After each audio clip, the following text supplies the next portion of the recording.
ჩვენ ხშირად ვახსენებთ ხოლმე საქართველოს წილხდომილობის ამბავს, რომ საქართველო ყოვლადწმინდა ღვთისმშობელს ხვდა წილად. თუმცა არავინ იცოდა არასოდეს, სად ხდებოდა წილის ყრა. პირველები ნამდვილად ჩვენ ვიყავით, რომლებმაც დაახლოებით 9 წლის წინ მივაკულიეთ ამ ადგილს. ეს ადგილი იერუსალიმში არც ისე ცნობილია, არც ისე ნაკლებად ცნობილია, მხოლოდ ვიწრო წრემ თუ იცის დაინტერესებულმა პირებმა, არ არის ტურისტული და აქ წელიწადში ერთხელ სულთმოფენობას მოდიან ლოცვის აღსავლენად. ჩვენ, როდესაც პირველად ჩამოვედით იერუსალიმში, ერთ-ერთი მთავარი თემა, რაც გვქონდა, იყო გვეპოვა ადგილი წილის ყრისა და მაშინ მახსოვს ძალიან ბევრი ადამიანი გამოვკითხეთ, ბევრი ვარკვიეთ და მოვედით აი აქამდე. პირველად 2015 წელს ჩვენ შემოგთავაზეთ, პირველადაც და მე მგონი მარტო ჩვენ შემოგთავაზეთ, სხვას არავის არც გადაუღია, წილის ყრის ადგილი. ეს არის ბიზანტიური ეკლესია, რომელიც ხედავთ თქვენ, რომ მიწის ქვეშ არის. ზემოდან აქვს ესეთი დაკეტილია ბადით, რომ შიგნით ხალხმა არ ჩაყაროს რაიმე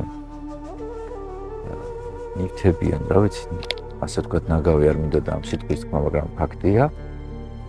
და ეს მეტად მნიშვნელოვანი ადგილი რჩება ეს სიონის მთის განაპირა მხარეს, უკიდურეს ნაპირზე.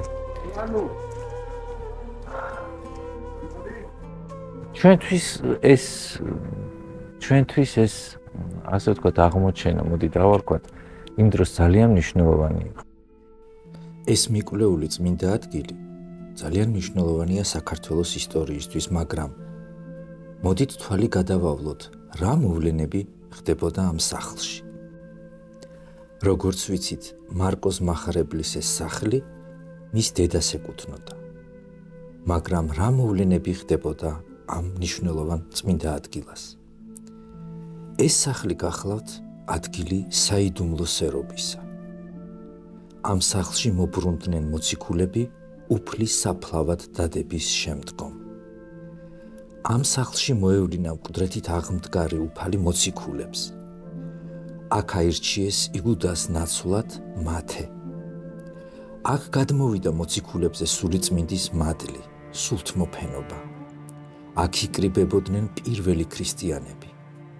აქ იქნა არჩეული 7 დიაკონი: სტეფანე, ფილიპე, პროხორე, ნიკანორი, ტიმონი, პარმენი და ნიკოლოზი. აქ მოვიდა პეტრე მოციქული მას შემდგომ, რაც საპყრობილეში ტყვეობიდან ანგელოზმა გაათავისუფლა ის. აქ შედგა პირველი მოციქულთა კრება. ამ სახლში ეკურთხა პირველად მირონი.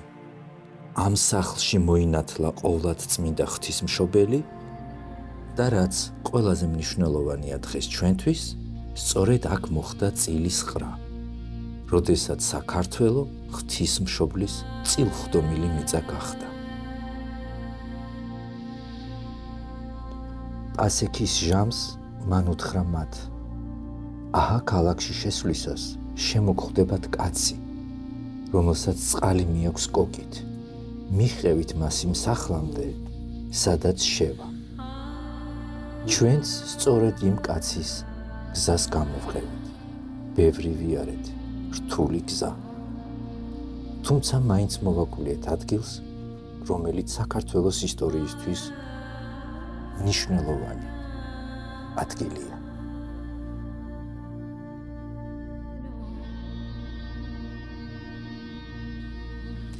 წილის ყრის შემდგომ ქართველები მოყვებით ქრისტიანობის ურთულეს გზას.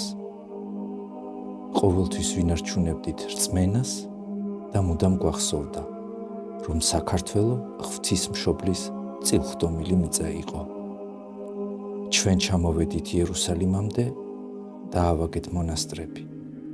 ვინარჩუნებდით წმინდა ადგილებს, თუმცა ვინარჩუნებდით ყველაზე მთავარს, უფლის სიყვარულსა და რწმენას ჩვენს გულებში. ქართველები მრავალი საუკუნის მანძილზე ვიდექით ბურჯად ქრისტიანობისა, ვიცავდით ჩვენს ქვეყანას, ვიცავდით ჩვენს სარწმუნოებას და დღესაც უნდა გვახსოვდეს, რომ ჩვენი მთავარი მოვალეობა სწორედ სარწმუნოებისა და ქვეყნის დაცვა.